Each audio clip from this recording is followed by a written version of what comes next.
Jake Morrison stood at the massive viewing window of Galactic Academy Station Zephyr 7, watching the blue and green planet Kepler 442b slowly rotate below. The 17-year-old human had traveled farther from home than any teenager in Earth's history. 3 months of space travel had brought him to this moment, and now he was here, the first human student ever accepted into the galaxy's most famous school. The space station was huge, bigger than any city Jake had ever seen on Earth. It spun, slowly in orbit, creating artificial gravity that felt lighter than what he was used to back home. Everything here seemed designed for beings much more fragile than humans. The corridors were wide and curved with soft lighting that never hurt the eyes. The floors had a bouncy texture that cushioned every step. Jake picked up his schedule tablet and read it again. First period was universal mathematics. Second was galactic history. Third was comparative biology, and fourth was physical development. That last one was what humans would call gym class. Jake smiled, thinking it might be fun to see how aliens exercised. As he walked through the corridors toward his first class, Jake noticed other students stopping their conversations when they saw him. Groups of aliens would huddle together, whispering, in languages that his universal translator couldn't quite catch. Some pointed at him with whatever appendages they had. Others simply stared with their various types of eyes. Jake tried to smile and wave at a group of crystalline beings who looked like living gemstones. They immediately scattered, their crystal bodies chiming like broken bells as they hurried away. A puddle-like creature that had been flowing along the wall suddenly flattened itself against the surface, apparently trying to become invisible. Great, Jake muttered to himself. I'm already the weird kid. In universal mathematics, Jake took a seat in the back row. The desk adjusted itself to his size, which was apparently much larger than most students here. The teacher, a floating jellyfish-like being with glowing tentacles, began the lesson on quantum probability equations. Jake found the math surprisingly easy. Earth schools had prepared him well, though he noticed other students struggling with concepts that seemed basic to him. During the break between classes, Jake overheard a conversation between two bird-like creatures with colorful feathers. Did you see the Deathworlder? One chirped nervously. I heard they come from a world where everything tries to kill everything else, the other replied, ruffling its feathers in what Jake assumed was fear. My nest mother told me stories about Deathworlders. They can crush steel with their bare hands and run faster than hover cars. Jake wanted to laugh. He was just a regular teenager from Denver, Colorado. Sure, he played soccer and went hiking in the mountains, but crushing steel? That was ridiculous. He decided to approach the bird creatures and introduce himself properly. Hi, there, Jake said, walking over with what he hoped was a friendly smile. I'm Jake Morrison. I couldn't help but overhear you talking about Deathworlders. I'm actually from Earth, and I promise I'm not dangerous. The two bird creatures took one look at Jake's approaching form and flew away so fast they left a trail of scattered feathers.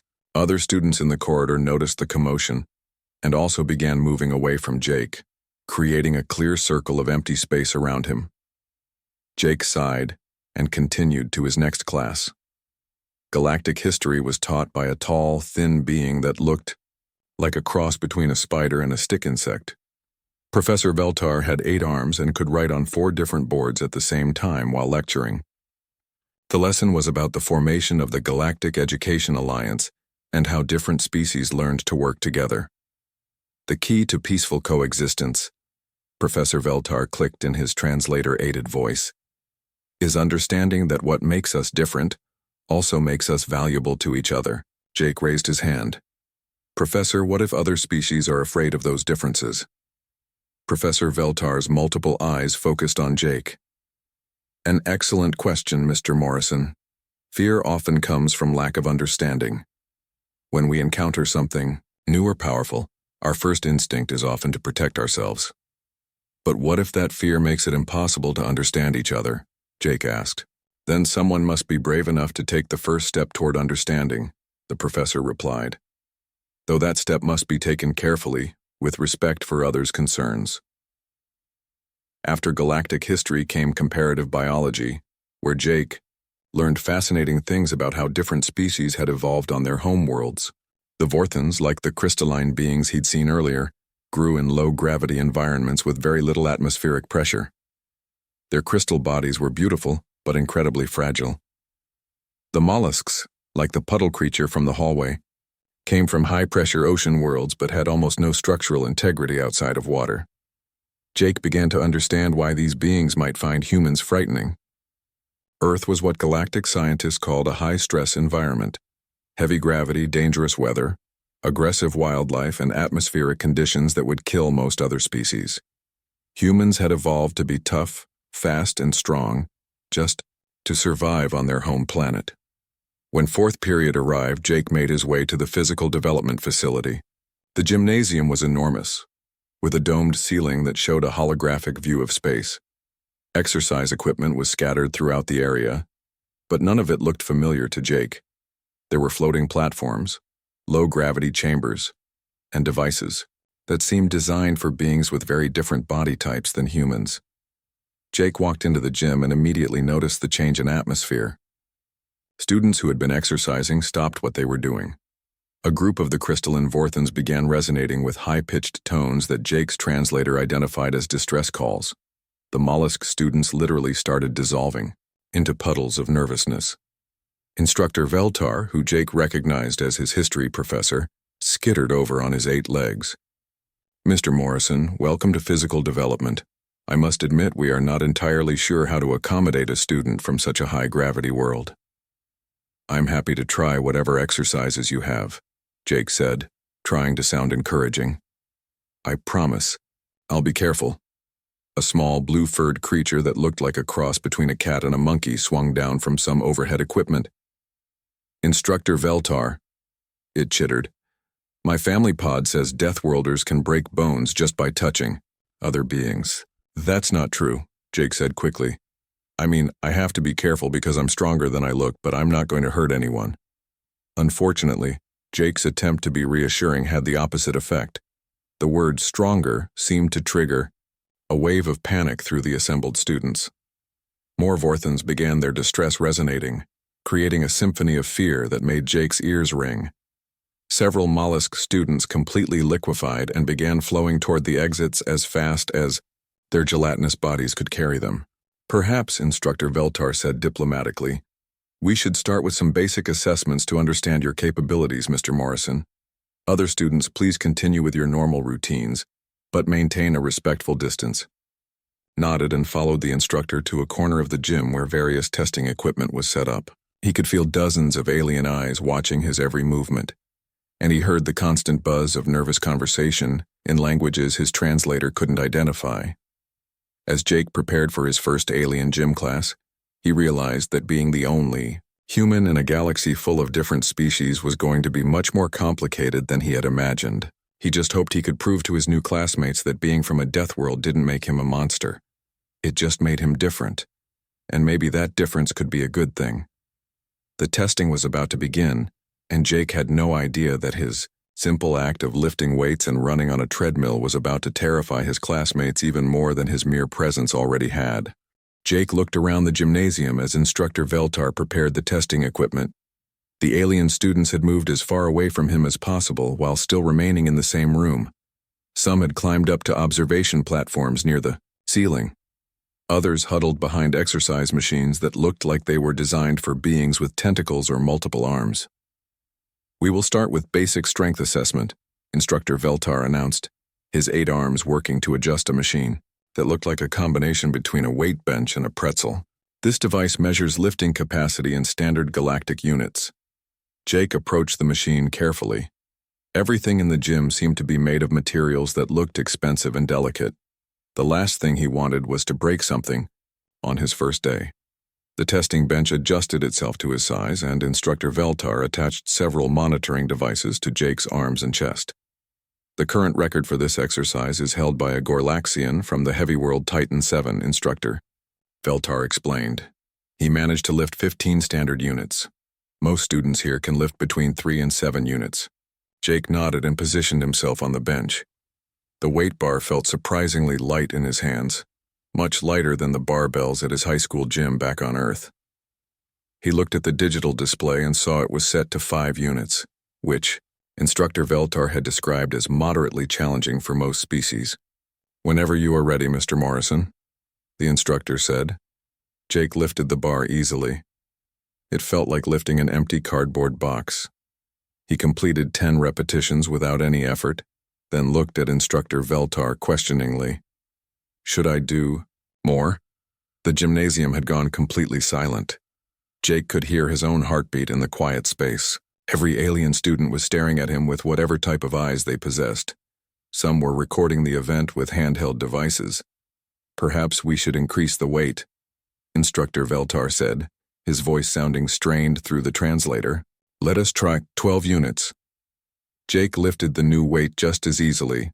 The monitoring devices attached to his body were beeping frantically, but he wasn't even breathing hard. Back home, he could bench press his own body weight, which was about 1 to 60 pounds. This alien equipment seemed to be designed for much weaker beings. 15 units, Instructor Veltar announced, his 8 arms shaking as he adjusted the machine. "This is our current record." Jake lifted 15 units 20 times without breaking a sweat. A collective gasp echoed through the gymnasium. One of the bird creatures from earlier fainted and had to be caught by its friend. Several mollusk students began dissolving into anxious puddles. 20 units, Instructor Veltar whispered. Jake completed 20 repetitions at 20 units. The monitoring equipment was now making alarming sounds and red lights were flashing on the display screen. Jake sat up, concerned that he had broken something. "Is the machine okay?" Jake asked. "I can stop if something is wrong."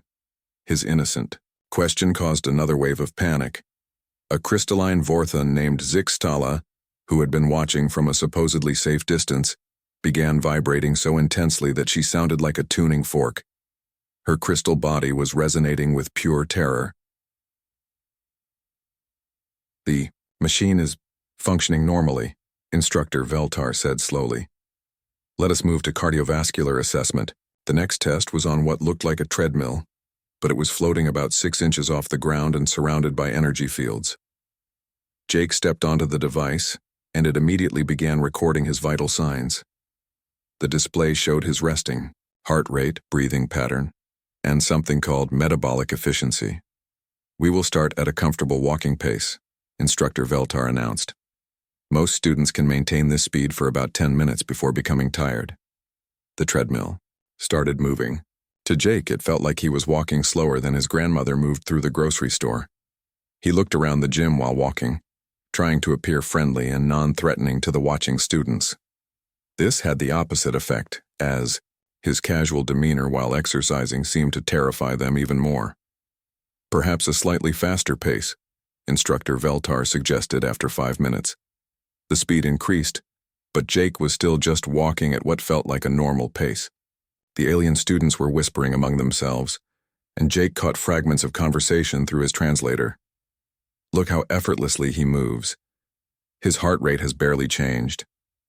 My nest father was right about Deathworlders." After 20 minutes of what the aliens considered running, Jake was still just walking.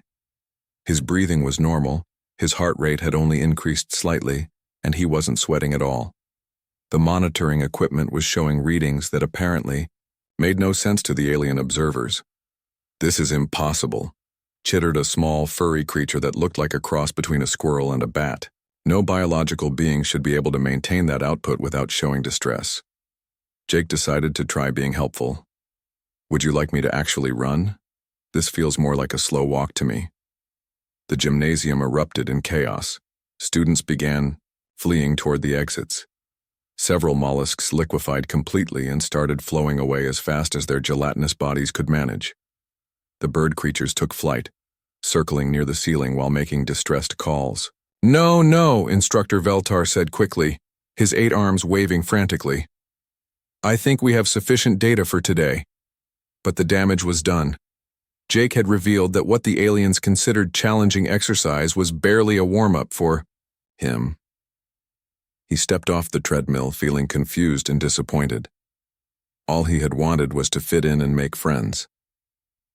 One of the mollusk students, a greenish creature named Gleep, had become so stressed during Jake's demonstration that he had completely lost his shape.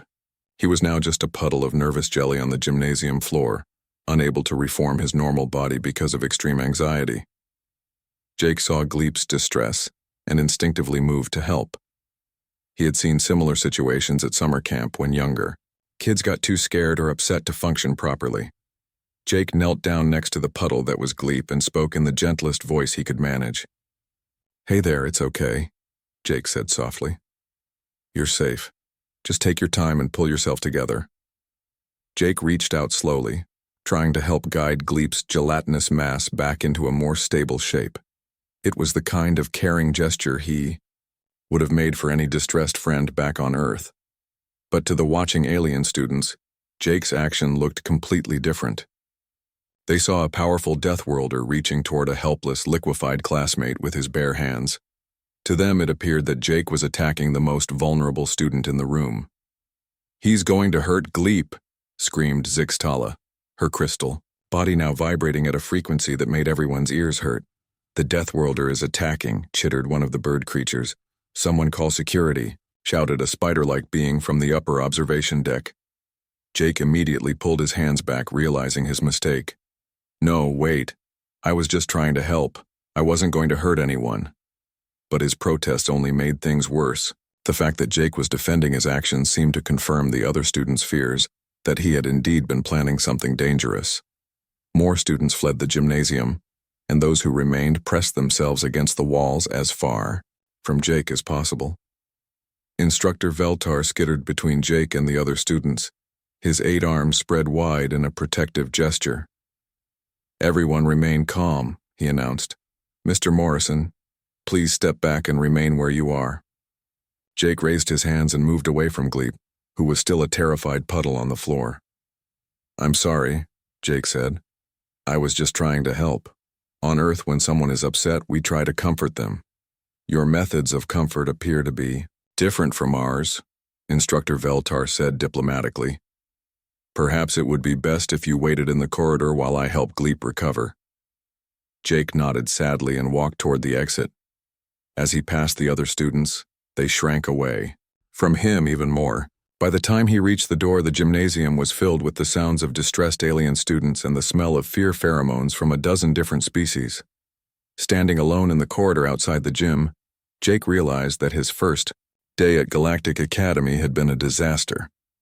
He had wanted to show his classmates that humans were friendly and helpful, but instead he had convinced them that he was exactly the dangerous Deathworlder they had feared he would be. Jake sat alone in the Academy's common area, picking at his lunch. The other students had given him an entire section of the cafeteria to himself. Every few minutes, he would look up to see groups of aliens whispering and pointing at him from across the room. Word about the gym incident had spread quickly through the station. His meal consisted of foods that were safe for human consumption, but they tasted bland compared to Earth food. Jake missed pizza and hamburgers, but more than that, he missed having friends to eat with. Back in Denver, he would spend lunchtime talking with his soccer teammates about games and homework and weekend plans. Here he ate in silence while aliens watched him like he was a dangerous animal at a zoo. Jake's tablet chimed with an incoming message. It was from Principal Korth, requesting his immediate presence in the main office. Jake sighed and made his way through corridors that seemed to empty as he walked through them. Students pressed themselves against walls or ducked into side passages to avoid being near him.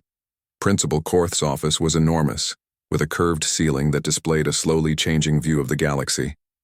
The principal himself was unlike any being Jake had ever imagined. Korth belonged to a species called cerebrals, and he looked exactly like his name suggested. His body was small and frail, but his head was huge, pulsing with visible brain activity beneath translucent skin. Multiple eye stalks moved independently, allowing him to observe Jake from several angles at once. "Mr. Morrison," Principal Korth said in a voice that seemed to come from speakers around the room rather than from his mouth. "Please, sit down. We need to discuss the events in physical development class." Jake took a seat in a chair that adjusted itself to his size. "Principal Korth, I want to apologize for what happened. I never meant to scare anyone. I was just trying to help Gleep." "I understand your intentions were good," Principal Korth replied. his eye stalks focusing on Jake with what seemed like sympathy. However, the other students have filed a formal complaint. They are requesting that you be removed from all physical activities, and some are suggesting you should be expelled from the academy entirely. Jake felt his heart sink. He had worked so hard to get accepted to Galactic Academy. His grades had been perfect, his test scores were exceptional, and he had spent 2 years learning galactic languages and customs. The chance to study here was supposed to be the beginning of his career as an interstellar diplomat. "What can I do?" Jake asked. "I don't want anyone to be afraid of me." Principal Korth was quiet for a long moment, his large brain visibly pulsing as he thought. "There is a possibility," he said finally. "Several of the students have admitted that their fear is based on stories and rumors rather than actual knowledge about humans. They have never seen a Deathworlder before, so their imaginations have created monsters that may not exist." "Definitely not a monster," Jake said firmly. "Perhaps a demonstration would help," Principal Korth suggested. "If you were willing to show the students what human physical capabilities actually look like, rather than letting them imagine the worst, it might reduce their fear." Jake thought about this carefully. "What kind of demonstration?"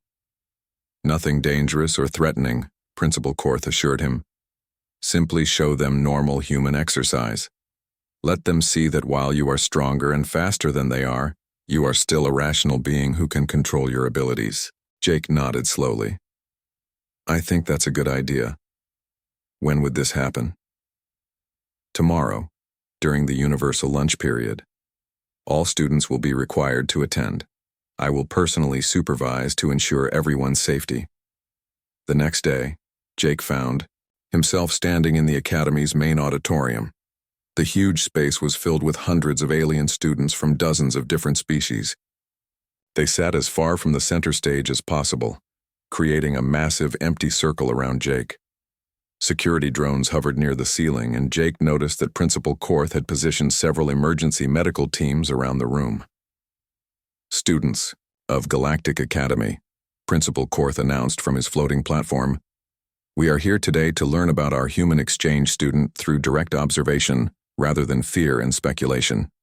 Mr. Morrison will demonstrate normal human physical activities so that you may better understand his capabilities." Jake stepped forward and spoke into the microphone that had been provided for him. "Hi, everyone.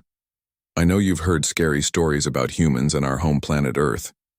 I want to show you that while we might be different from you, we're not the monsters you think we are." Jake had planned his demonstration carefully. He started with simple stretching exercises, the kind he did every morning back home.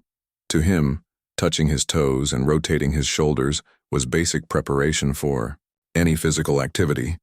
To the alien students, Jake's flexibility was astounding. Several gasped audibly when he bent backward far enough to see the ceiling behind him. "This is just stretching," Jake explained. "All humans do this to keep our muscles healthy." Next, Jake performed 20 push-ups. He had chosen a low number, hoping not to seem too impressive. But as he lowered and raised his body using only his arms, the auditorium filled with the sounds of shocked whispers.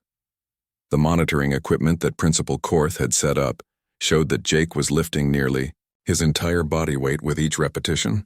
"Push-ups help keep our arms and chest strong," Jake said, breathing normally. "Most humans can do at least this many." The reaction from the audience was immediate and intense. Several mollusk students began dissolving with stress. The crystalline vortons started their high-pitched resonating again. Even some of the larger, supposedly braver species were showing signs of distress. Jake moved on to sit-ups, hoping that an exercise focusing on his core muscles would seem less threatening than arm strength. He completed 30 sit-ups in less than a minute, explaining that this was normal exercise for human teenagers. "By the void of space," whispered a tall, thin being that looked like a walking stick insect.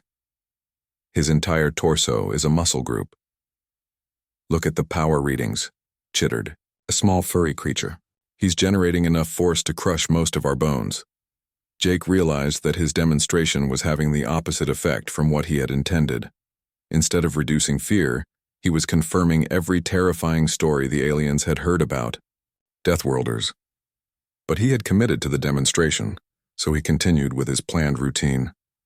Jake jogged in place for 2 minutes, his feet hitting the stage floor with what sounded like thunder to the sensitive hearing of many alien species. His heart rate barely increased and he wasn't breathing hard at all. "This is how humans maintain cardiovascular health," Jake explained. "We usually run much farther than this, often for 30 minutes or more."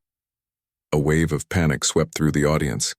The idea that Jake could maintain that level of activity for half an hour was beyond their comprehension.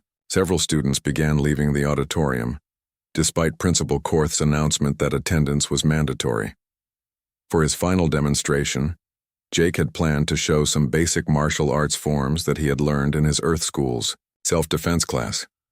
They were simple movements designed more for discipline and flexibility than actual fighting. But when Jake began the slow, controlled motions of a basic kata, the alien students saw something completely different. To them, Jake's precise movements looked like deadly combat techniques. His controlled punches and kicks appeared to be demonstrations of killing methods. His focused breathing seemed like the preparation of a predator about to strike. "He's showing us how he kills," screamed Zixtala, her crystal body now vibrating so intensely that other students were covering their ears. "Those are attack patterns," shouted one of the bird creatures. "He's teaching us how Deathworlders hunt." "This is a threat display," cried a tentacled being that had been taking notes throughout the demonstration. Jake immediately stopped his movements and raised his hands peacefully. "No, wait. These aren't fighting moves. This is just exercise, like dancing or yoga. It's for meditation and flexibility." But his protests were drowned out by the sounds of hundreds of terrified alien students. Many were fleeing the auditorium despite the security measures. Others were calling for help on their communication devices. Some were making what sounded like last wills and testaments in their native languages. Principal Korth activated the auditorium's emergency systems, and calm-inducing pheromones began flowing through the air vents. "Students, please remain calm." His voice boomed through the speakers. "Mr. Morrison has finished his demonstration and is returning to his dormitory."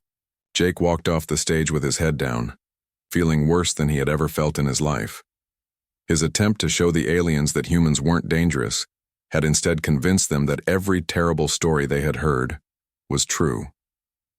As he left the auditorium, he could hear students behind him making emergency calls to their families and requesting immediate transport off the station. Back in his room, Jake sat on his bed and stared out the window at the stars. He had wanted to be an ambassador between humans and alien species, but instead he seemed to be starting an interstellar incident. Tomorrow, he would probably be asked to leave Galactic Academy, and with him would go humanity's first chance at joining the galactic community. 3 days had passed since the disastrous demonstration. Jake spent most of his time alone in his dormitory room, attending classes through video links instead of in person. The few times he did venture into the corridors, they would empty within minutes of his appearance. Even the cleaning robot seemed to avoid the areas where he walked. Jake was lying on his bed, reading a message from his parents back on Earth, when the emergency alarms began blaring throughout the station. Red lights flashed in his room and the automated announcement system activated. "Attention all students and staff. We are experiencing a critical malfunction in the gravity generation system. Please proceed immediately to your designated emergency shelters and remain there until further notice. This is not a drill." Jake grabbed his emergency kit and headed for the corridor. His assigned shelter was in the central hub of the station, along with most of the other students. But as soon as he stepped outside his room, Jake realized something was very wrong. The corridor was tilted at a strange angle, and Jake could feel the artificial gravity fluctuating. One moment he felt normal. The next moment he felt like he weighed twice as much. Then suddenly he was almost floating. Emergency lighting cast eerie shadows on the walls, and Jake could hear the distant sound of stressed metal groaning under pressure. Jake made his way carefully through the shifting gravity, using handholds along the walls to steady himself. Other students were struggling much more than he was. Jake saw a group of the bird creatures trying to fly through a section where the gravity kept changing, causing them to crash into walls and each other. As Jake moved deeper into the station, the gravity problems became worse. He entered a section where the artificial gravity had failed completely, leaving students floating helplessly in 0 G. Most of the alien species had evolved on planets with consistent gravity and had no instincts for moving in weightless conditions. Jake, however, had trained for this possibility. Earth's space program had prepared him for zero-gravity situations, and he moved through the floating debris with relative ease. He saw Zixtala, the crystalline Vorthon, who had been most afraid of him, spinning helplessly in the middle of the corridor. Her crystal body was flashing with distress patterns, and she was clearly panicking. Jake hesitated for a moment, remembering how terrified she had been of him, but he couldn't just leave her there to panic. He pushed off from a wall and glided over to her, moving slowly so as not to startle her. "Zixtala," Jake said gently, "I'm going to help you get to the wall so you can move safely." Zixtala's crystal body was vibrating with fear, but not the same kind of fear Jake had seen before. This was fear of the situation, not fear of him. "Jake," she chimed, using his name for the first time. "I cannot control my movement. Everything is spinning." Jake carefully took hold of Zixtala's crystal arm and guided her to the wall where she could grip the handholds. "Just hold on tight. And move from one grip to the next," Jake instructed. "I'll stay close in case you need help." They made their way slowly through the zero-gravity section, with Jake helping other students along the way. He guided floating mollusks to the walls, helped disoriented bird creatures find their balance, and assisted several other species who were struggling with the unfamiliar conditions. When they reached the next section, Jake encountered a much more serious problem. The gravity here had not failed completely, but it had increased to dangerous levels. The corridor was filled with students who had collapsed under their own weight, unable to move in the crushing gravitational field. Jake stepped into the high-gravity zone and immediately felt the difference. It was similar to Earth's gravity, maybe even a little less. For him, it was completely manageable, but he could see that the alien students were in serious trouble. Some were completely flattened against the floor, barely able to breathe under their increased weight. Gleep, the mollusk student from the gym incident, had been caught in the high-gravity area. His gelatinous body was spread across the floor like a pancake, and he was making distressed bubbling sounds. Jake knelt down next to him. "Gleep, I'm going to carry you out of here," Jake said. "Is that okay?" Gleep managed to form a small bubble of himself that Jake interpreted as a nod. Jake carefully scooped up Gleep's gelatinous mass and cradled him like he was carrying a large bowl of jelly. Gleep's body was heavier than usual due to the increased gravity, but Jake could manage the weight easily. Jake made his first rescue trip, carrying Gleep out of the high-gravity zone to safety. Then he went back for another student, a small furry creature who was pinned under equipment that had fallen when the gravity increased. Jake lifted the debris easily and helped the student to safety. Trip after trip, Jake carried alien students out of the dangerous high-gravity areas. Some were so heavy he had to drag them. Others he could carry in his arms. Each time, the students he rescued looked at him with amazement rather than fear. "How are you moving so easily?" asked a spider-like being that Jake had just pulled from under a collapsed ceiling panel. "Earth has gravity like this all the time," Jake explained, breathing only slightly harder than normal. "This feels normal to me." Word of Jake's rescue efforts spread quickly through the emergency communication system. Students who had been trapped in other areas began calling for his help specifically. Jake moved through the most dangerous parts of the station, areas where the gravity was too strong for other species to survive, and brought out student after student. In one section, Jake found a group of Vorthons who had been caught when the gravity suddenly increased. Their crystal bodies were designed for low gravity, and the increased weight was causing stress fractures in their structures. Jake had to move very carefully to avoid damaging them further as he carried them to safety. "I was wrong about you," Zixtala said as Jake gently set her down in the safe zone. "You are not a monster. You are a protector." Jake was about to respond when another emergency alarm sounded. A section of the station's outer hull had been damaged by the gravity fluctuations, and the automated systems were reporting a potential hull breach. The area was experiencing random gravity spikes that made it deadly for most species, but several students were trapped there. Jake didn't hesitate. He grabbed an emergency oxygen mask and headed for the damaged section. The gravity in this area was chaotic, shifting from 0 to 3 times normal Earth gravity without warning. Jake had to time his movements carefully, but his Earth-trained reflexes allowed him to adapt quickly to the changing conditions. He found 6 students trapped in what had been a study area. The gravity spikes had damaged the structure of the room, and debris was falling randomly as the gravitational field shifted. Jake organized the rescue carefully, waiting for moments when the gravity was low enough for him to move the students, then carrying them out during the brief windows of opportunity. The last student was a bird creature whose wing had been injured by falling debris. Jake created a makeshift stretcher from broken furniture and carefully carried the injured student through the dangerous area, timing his movements to avoid the worst gravity spikes. When Jake finally emerged from the damaged section, carrying the last rescued student, he found a crowd of alien students and faculty waiting for him. They weren't hiding or running away. Instead, they were applauding. The sound was strange because different species applauded in different ways, but the meaning was clear. Principal Korth glided forward on his floating platform, his multiple eyes focused on Jake with what looked like respect.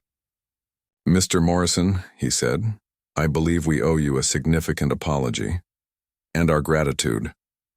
Jake set down the injured bird creature carefully and looked around at the assembled aliens.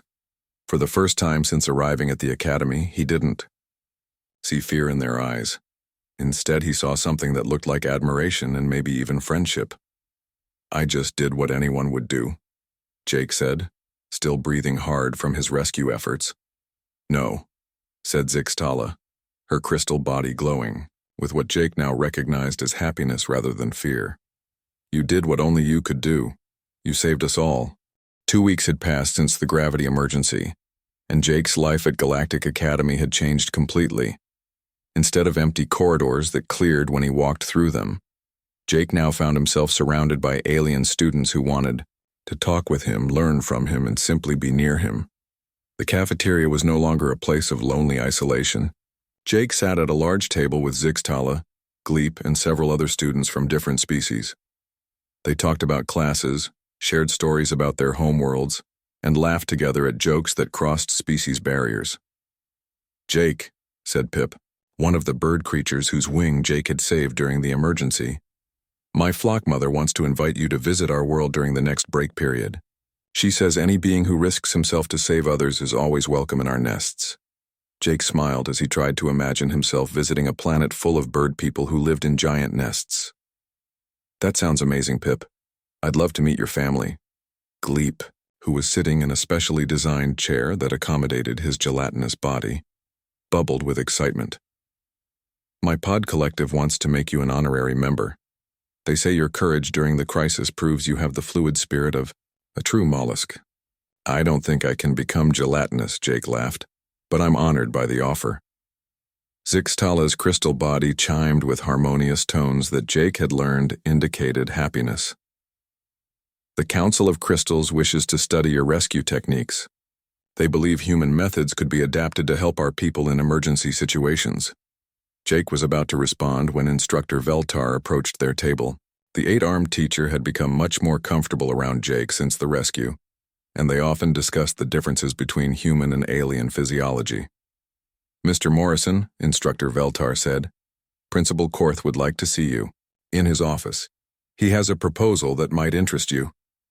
Jake excused himself from his friends and made his way to the principal's office. The journey through the station corridors was now pleasant rather than stressful. Students greeted him as he passed, and some even asked for his autograph or wanted to take pictures with him.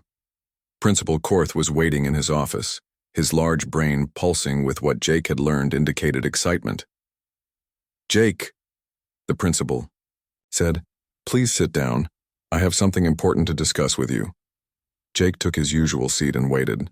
Over the past 2 weeks, he had grown comfortable with Principal Korth's thoughtful pauses as the cerebral processed complex ideas. "The faculty has been discussing your unique situation," Principal Korth began. "Your rescue efforts during the gravity crisis have shown us something important. What we initially perceived as dangerous abilities are actually valuable skills that could benefit all our students." Jake nodded, but wasn't sure where this conversation was leading. "We would like to offer you a position," Principal Korth continued. "Not as a student taking physical development class, but as an assistant instructor. teaching emergency response and crisis management techniques. Jake's eyes widened. You want me to teach other students? Exactly. Your natural abilities, combined with your willingness to help others, make you uniquely qualified to prepare our students for emergency situations. Many of our species come from peaceful worlds where they never encountered dangerous situations. You could teach them how to survive and help others when things go wrong. Jake thought about this carefully. Teaching his fellow students sounded like an amazing opportunity, but he wanted to make sure he could do it safely. What about the concern that I might accidentally hurt someone? I'm still much stronger than most of the other students. Principal Korth's eye stalks focused on Jake with what looked like approval. That concern shows exactly why you are the right choice for this position. A being who is always worried about accidentally harming others is unlikely to actually do so. Besides, Instructor Veltar will supervise all activities and we will start with very basic techniques. Jake felt a warm feeling spreading through his chest. After weeks of feeling like an outsider and a threat, he was being asked to become a teacher and protector. I would love to do this, Principal Korth. When do we start? Tomorrow, if you are willing. We have already had several students specifically request training from you. The next day, Jake found himself back in the gymnasium where his troubles had first begun. But this time, instead of fearful students pressing themselves against the walls, he was surrounded by eager alien pupils who wanted to learn from him. Instructor Veltar had helped Jake design a curriculum that focused on practical emergency skills rather than physical strength. The first lesson was about staying calm during crisis situations and helping others who were panicking. The most important thing to remember, Jake explained to his mixed species class, is that panic spreads from person to person. If you stay calm, you can help others stay calm too. Zixtala raised one of her crystal arms. But Jake, how do you stay calm when everything is dangerous and scary? Jake thought about how to explain this in a way that would make sense to beings from peaceful worlds. On Earth we have a saying, take it one step at a time. Instead of thinking about all the scary things that might happen, just focus on the next thing you need to do to help yourself or someone else. Jake demonstrated simple techniques for moving safely in low-gravity and high-gravity situations. He showed them how to help fallen classmates without injuring themselves, and how to clear debris safely when pathways were blocked. For each technique, Jake had to modify his approach to work with different alien physiologies. What worked for crystalline Vorthans was different from what worked for gelatinous mollusks or flying bird creatures. But Jake discovered that he enjoyed the challenge of adapting his knowledge to help different species. Jake, said a small, furry student named Squeak, can you teach us how to be brave like you? Jake knelt down to Squeak's level. I'm not actually braver than any of you. During the emergency, I was scared too. But I had been trained for situations like that, so I knew what to do even while I was afraid. But you went into the dangerous areas where none of us could go, Pip pointed out. That's true, Jake admitted. But each of you has abilities that I don't have. Zixtala can communicate through crystal resonance across long distances. Gleep can flow through small spaces where I could never fit. Pip can fly and see the whole situation from above. The key is learning how to use our different abilities to help each other. Jake spent the next hour teaching his students how to work together during emergencies, combining their various species' natural abilities into effective rescue teams. The crystalline students could communicate, the flying students could scout, the gelatinous students could reach trapped victims, and Jake could handle the heavy lifting and dangerous areas. As the class progressed, Jake realized something wonderful was happening. His students weren't just learning emergency techniques. They were learning to see their differences as strengths rather than barriers. They were discovering that diversity made them stronger as a group. At the end of the class, Gleep approached Jake with a question. Jake, do you think other humans would be willing to come teach at Galactic Academy? We could learn so much from your people. Jake smiled, thinking about his friends back on Earth who had always dreamed of traveling to the stars. I think a lot of humans would love the chance to come here and learn from all of you too. Instructor Veltar skittered over with his 8 arms moving, and what Jake had learned was excitement. Your first class was a complete success, Jake. The students are already asking when the next lesson will be. Tomorrow, Jake suggested. I was thinking we could work on communication techniques for multi-species emergency teams. Excellent idea. Instructor Veltar agreed. I believe you have found your calling, Mr. Morrison. As Jake walked back to his dormitory that evening, he reflected on how much his life had changed. He had come to Galactic Academy hoping to learn about alien cultures and serve as a bridge between humans and other species. He had never imagined that his role would be as a teacher and protector, helping alien students discover their own strength and courage. Jake's tablet chimed with a message from his parents on Earth. They wanted to know how his studies were going and whether he had made any friends yet. Jake smiled as he began typing his response. Dear Mom and Dad, he wrote, I'm doing great. I've made lots of friends, and I've even started teaching.